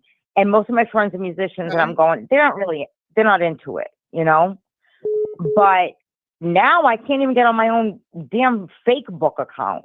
You know what I mean? Damn. It's kind of crazy. Not that has something to do with it. Who knows? But the thing is, it just goes so much deeper than this. Yeah. And it's so ingrained. And I really don't think, and I don't know if anything's ever going to change. We all know that probably John O'Keefe is never going to have justice. Okay, there's too many. I'm not there. I'm not there the yet. poor dog. I'm not there yet. You're not there. I keep saying, I talked to my 93-year-old mother about this, and I keep saying, Mom, somebody's got to talk at some point. Go on. Even if Karen Reed is simply exonerated, and the reasons why is because, the public, you know what I mean? Like, sure. Even if the public walks away from this feeling like the fucking McAlberts did that shit, that's some justice, because they'll never be trusted by anybody in the public ever again. You got that. Like, any of them you look at, you're like, is that true justice? No, but at least it's some, and it's a step forward, because we still don't really know what's going to happen with the feds. I still have a little faith in that. Right. That candle's not totally burnt out in me. That is not. That definitely is not. No, I keep saying, and this is the first time tonight that I actually watched Brit, and she's adorable. Someone just says she's from Rhode Island. I grew up in Mansfield, Massachusetts. I live on the North Shore now, but so that I get that little Rhode Island accent going too. But the thing is that you're right about that. Like, you can never, none of these idiots will ever have their normal lives. You look at Jen McCabe, you're like, piece of shit. Everybody, right? But the thing is that there will be some justice. And if the feds aren't gonna come out one day like they did with that prick from the Stoughton police, Farwell, right? Then, it has to come out. I can't imagine anyone watching this and even seeing an ounce of what the hell is going on here. It's like, I think the feds are gonna come in one day and surprise us all, and that will be a fucking beautiful day. And I hope to meet all these people. Yeah, I hope to meet you all sometime when I'm healed. There's so much there's so much fuckery. It's just a question of do the feds think that there's enough fuckery to put, I don't know how they to prove in court and prosecute people. You know what I mean? I mean, Will, I don't know how they can't, because we're all seeing it. Okay, there's people. I watch Melanie every morning. Forgive me, but I'll watch you sometimes too. But she does crack me up also. But the thing is that it's I don't know, Will. I got so much I gotta say. It's like I'm gonna have to call in 100 times. I'm with you all, but I think I don't know. The feds will have to come out on this. They have to. If they don't, it's extremely disappointing. I'll be like, I'm moving to Germany or something. I don't know, but you know what I mean. Jesus, why Germany? It pisses me off. I don't know. My dad was in Germany, but okay. No, I'm just saying maybe something. I don't know. I'm just throwing it out there. Switzerland, whatever. But I don't know, man. I want to see that day like I did with Matthew Farwell. I want to see those fucking feds come in. I want to see that shit happen too. Yeah, I want to see that happen too, man. Me too. But I don't want to take up all your time. So, hey, peace out, everybody. I'll meet you all someday. And thanks, Will. I finally got through. I didn't think I was done tonight. Well, I'm glad you did. Thanks for calling. All right, Will. I'll talk to you soon, All or right. talk sometime. Peace out, everybody. Bye-bye. She was great. Great callers today, man. Great callers today. Call from. You're on. Who am I speaking with? Hi, it's Diane. Diane. How we doing, Diane? You got to turn me down in the background, okay? I just did. Yeah. Okay. Well, you don't have to yell at me. I'm sorry. I'm Am I just- yelling? No, I'm just fucking with you. Right. Okay. So, so many things. Like as I was just calling. I'm from Revere. What'd you say? What? I didn't What'd say you anything. say? I'm waiting on you, Diane. Okay, listen. My thing is, if people think Higgins did it, right? Why would the McCabe's and the Alberts go so far to protect somebody outside their family? Why wouldn't the defense what? Sorry. Why would they go like defend him so much? He's not in their family. Somebody in the family did it. I'm not sure I understand the question. No, it's not a question. Well, all right. Say it was Brian Higgins, okay? Okay. Why would the McCabe's and the Alberts go so far to ruin their lives, right? For somebody, hold on. I live right by the T. Hold on, if you can hear it. Well, no, because they're all culpable. Like that's why. If it was Brian, I see what you're saying. You're saying why are they going so far to protect Brian Higgins? No, they're protecting themselves. They were there. It's Right. Brian Albert's house, Brian Albert's family. Brian Albert is the alpha of the entire group. So all must protect Brian, all must protect Colin. That is the attitude. So that's the answer to that. Right. It's not that they're protecting Brian Higgins. It's that they're protecting themselves and each other. Because I watched it last year, and I remember Jen McCabe saying she burst through the bedroom door. I'm sorry, I'm talking over you, I think. Sorry, I didn't hear you. I'm not used to this. I can see your face on my TV, but I'm waiting. Last trial, Jen McCabe said she burst through Nicole and what's his face? The bedroom. Door, Right. The bedroom door. I had a German Shepherd, and I'm sorry. They could have been 10,000 feet away. That dog would have been howling, and those bites on his arms were defense marks for a German Shepherd. Absolutely. And they sell their generational home, then they get rid of, all their phones. It is disgusting. But I don't know. And then the cuts on Colin's hand, remember those? And he said he fell on the top of his knuckles. Fucking moron. Do you remember that? In the last trial, they had pictures, and he said, how'd you do that? And he said, well, I fell, and like, who falls on the top of their knuckles? I was like, okay. So, all right. So anyway, listen.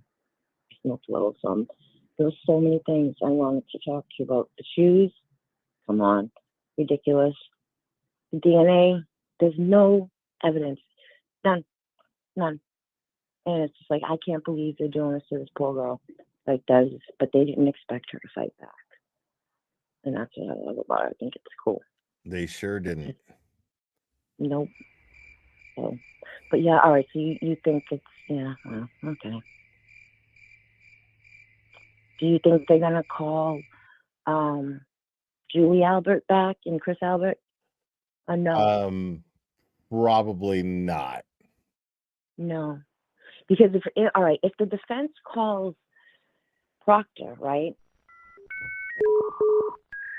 Can they question like him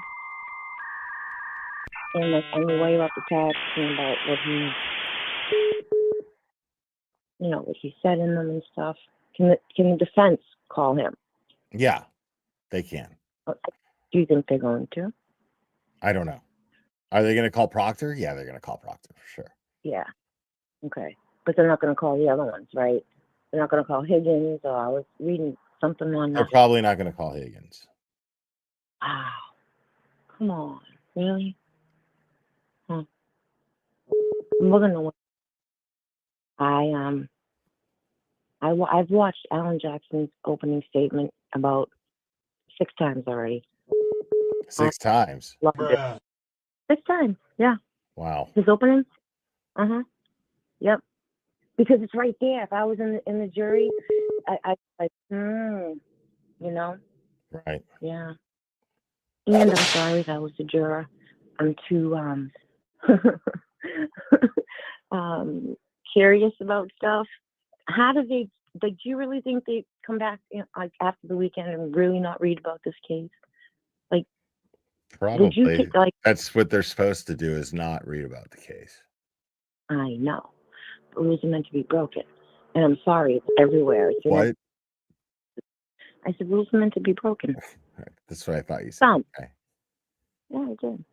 Some, but I mean, I don't know. I think it's hard. But I don't know. It's so weird. Like, I'm sitting on my bed, and I'm looking at your face on my TV and talking to you on my phone. Yeah, 420. So, okay. Now the pleasure talking to you. Yeah, you too. Thanks for calling. Appreciate it, Diane. Yeah, we'll see you. Bye. It's like I can see you having a conversation. Okay. So, I can't wait for tomorrow, though. Yeah, tomorrow's going to be... back, right? Buchanan's back on the stand in the morning? Yep. Jackson's going to continue his cross of Buchanan.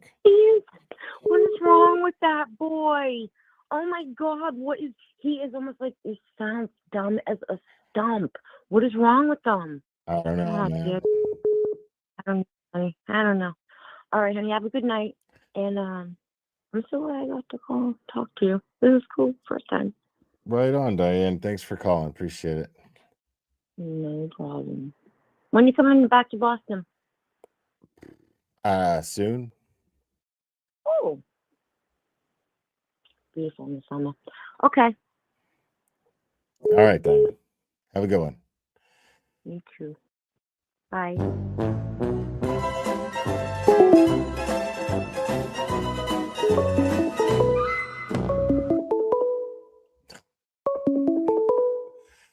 Call from Dave. You're on. Who am I speaking with? This is Dave. Hey, what's up, man? What's up, Dave? And so I got some questions. Do you know? So I thought about this, and no one ever said anything.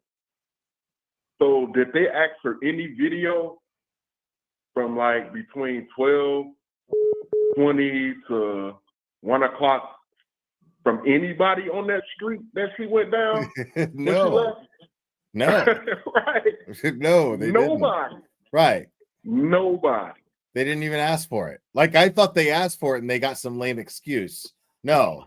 Gallagher testified that he didn't even ask for it. He's like, I go and pick up packages for this guy all the time. I already know what his camera picks up, so I didn't feel the need. Like, wait a second, but you didn't even review it just to check? Like, what? Right. I'm saying anybody's house down that street. If anybody's house. They didn't canvass shit. They didn't canvass shit. They conducted no investigation whatsoever. They focused their entire energy on framing Karen Reed. Clearly. And Gallagher's face when Jackson was asking questions, like he was shocked that he would ask those questions. That was the funniest faces, man. Somebody needs to make some memes. Gallagher tried to be confident. He's like, yeah, I employed a leaf blower because I've seen it done before, and it's been very effective in investigations. Or how did your dumbass not see a big ass piece of red tail light? Bro, and a shoe. How come you see a shoe? Come on, dog. I'm like, man. Like, it's a fucking shoe, dude.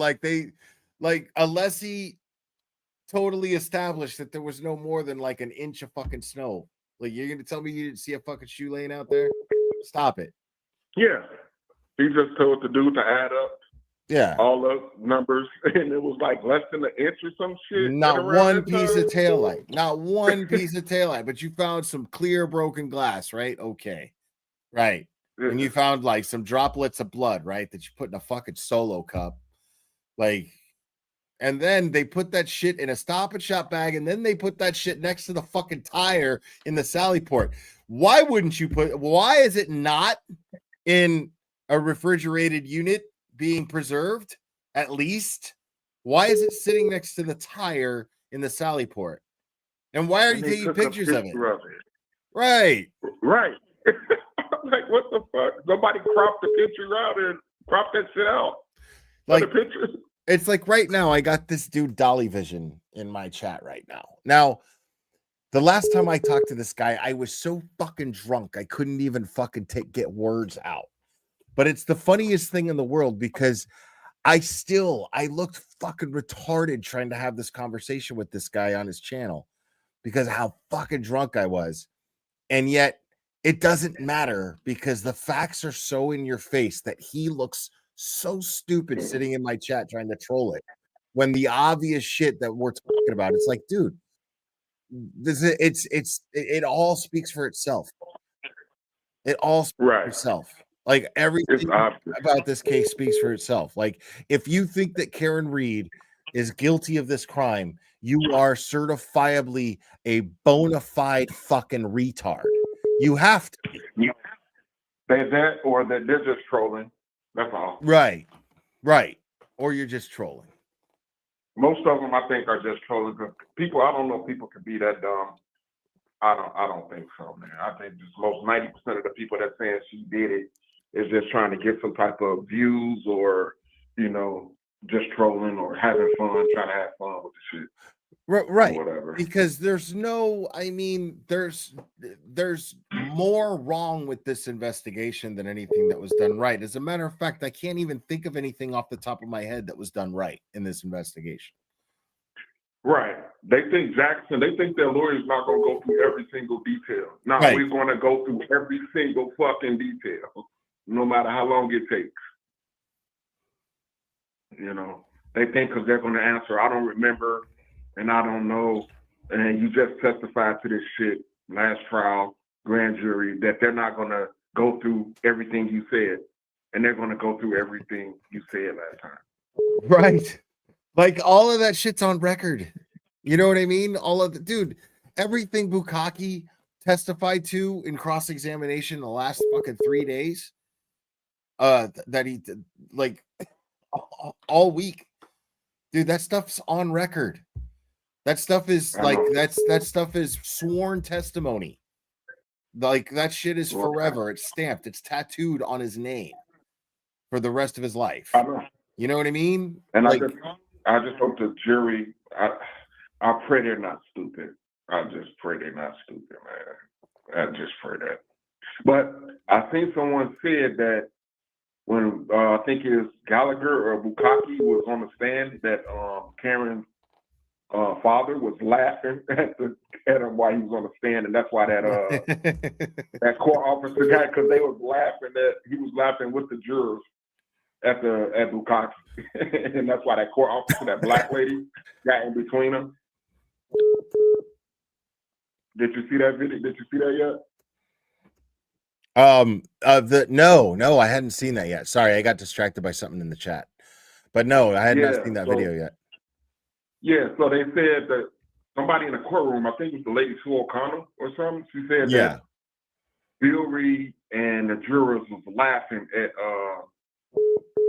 Yuri Bukkake when he was testifying. Yeah, I believe it because he's an idiot. He sounded like a moron, and not because he was incompetent in doing his job. He sounded like a moron because he was confidently acting as though he could fool the jury into what they did was business as usual. You know what I mean? Right. Like he sounded idiotic in the sense that he was underestimating everyone's intelligence in the room and that he thought he could do it. Yeah, and I know these jurors, some of them are not holding back. I know some of them are going home and probably, or somebody's telling them something, or they're looking at something. I know they're not just going totally blind. There's no way. Without they know. I think they know. You know what I'm Yeah. saying? I So, mean, but at this point, no. Yeah. Right now, the jury belongs to Karen Reed's defense team, specifically Alan Jackson and Robert Alessi. Specifically those two the most. And that's just yeah, because Yannetti has not had much of a chance to test to question anyone in this trial yet. And neither has Liza, not Eliza. I actually finally asked her last time I saw her. I was like, is it Eliza or is it Liza? And she was like, it's Liza Little. And I was like, all right, oh, good to okay. know. Good to know. I got one question for you, and this is gonna be crucial. Sergeant Barrows, what do you think he's going to say this time? Because they're going to ask some detailed. They're not going to. They're going to ask some questions. It's the defense. That's their witness, right? This time. He's the defense's witness this time. Yeah. So they're gonna ask him Brennan more would be detailed questions. crazy to call him up. Brennan would be crazy Right. to call him So up. I'm wondering, does the defense get to talk to Barrows before he testifies? I don't think that they're supposed to discuss what they're going to ask. Necessarily, I don't think so. I think that they're maybe, I don't know, but I think that they're just supposed to at most just be like, okay, we're just going to ask you and just relax, be honest, blah blah blah, that kind of talk. But I don't really know, honestly. Okay, the trial channel says that they could prep them. So yeah, they can. To answer your question, yes, they can. Because I'm like, I know they're not going to call him and not have talked to him before. Because he could change his story. He probably got pressure from other cops and all types of shit. You know what I'm saying? So yeah. But yeah, Barrows is going to be it's going to be really interesting to see what he says this time. But because they're going to probably put the tail light up on the screen. The thing is Barrows, he from his own free will offered that information specifically, like as soon as he was up there in direct, and it was the prosecution that called him up, right? Right. So indirect, immediately he basically says, yes, I saw the taillight and it was cracked, but not overly damaged, blah blah blah. And like he offered up that information without it being asked, which tells you that he knows what the fuck is going on here is wrong.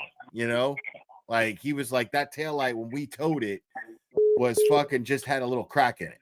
You know what I mean? Not 47 pieces missing from it. Kerry Roberts just sit up there live and he showed him the tail light. I'm like, yeah, it looked like that. I know it didn't, bitch. You fucking lying.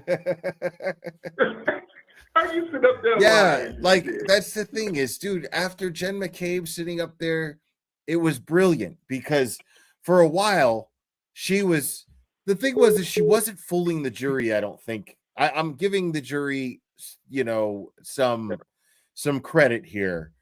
Because I don't think that Jen McCabe was fooling the jury when there was that one day where it seemed to go bad for Alan Jackson. But because later on, the next day, Alan Jackson took absolute control of that entire line of questioning and showed her for the fraud that she was to the jury. So that Bukkake hadn't even happened yet. You know what I'm saying?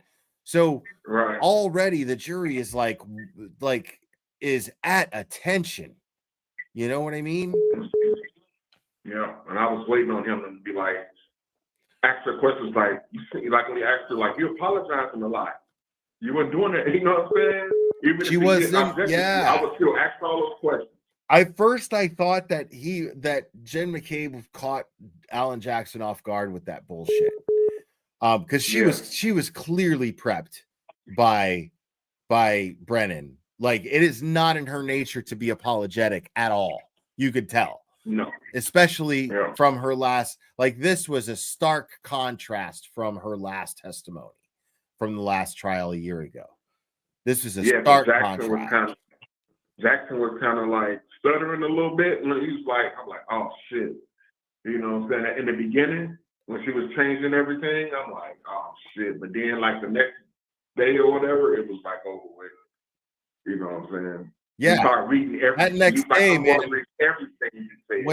when he hit her with those calls and the fact that she didn't go inside to wake up Brian Albert, you know what I'm saying, to wake up her sister, and I mean the jury seeing that was beautiful, and she couldn't help but get defensive, and the jury saw right through her at that point, you know. And she still tried to apologize after that. Right. She got mad. Yeah, man. Like, which made it look weirder. Which made it look even weirder. Her look even weirder, like, and dishonest. You know what I'm saying? Karen Reed's defense has been rocking this trial, dude. Like, they have been rocking it.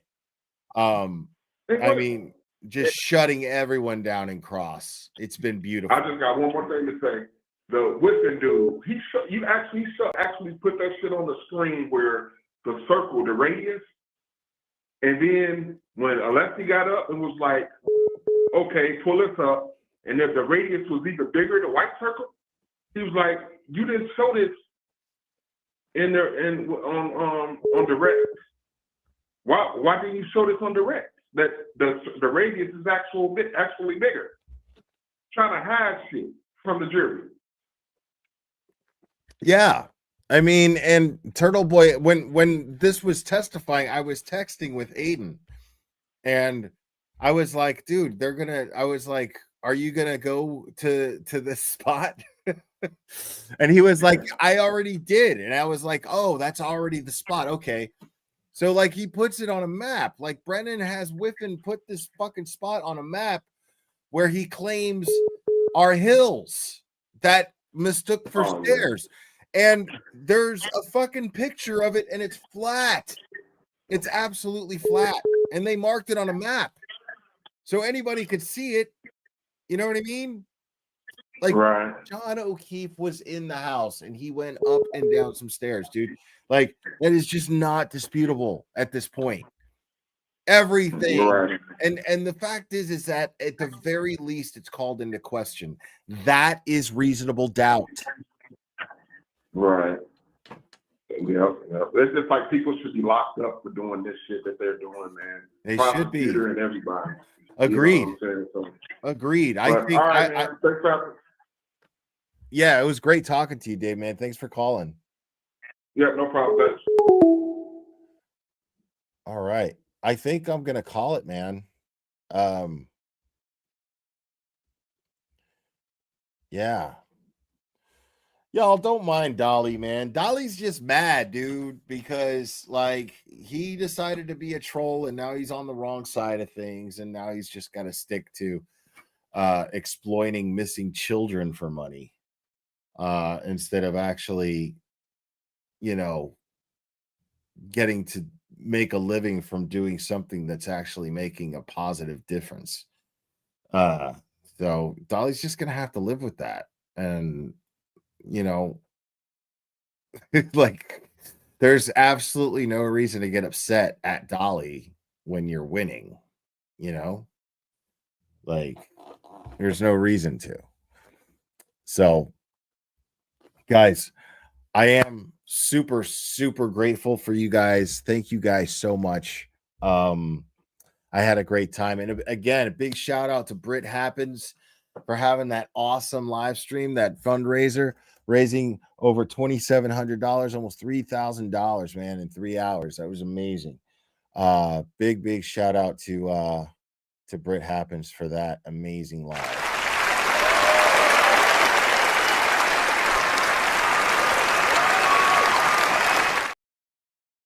And yeah, guys, I really appreciate you. Please make sure hit the like on your way out. Really means the world to me. Helps me out a lot.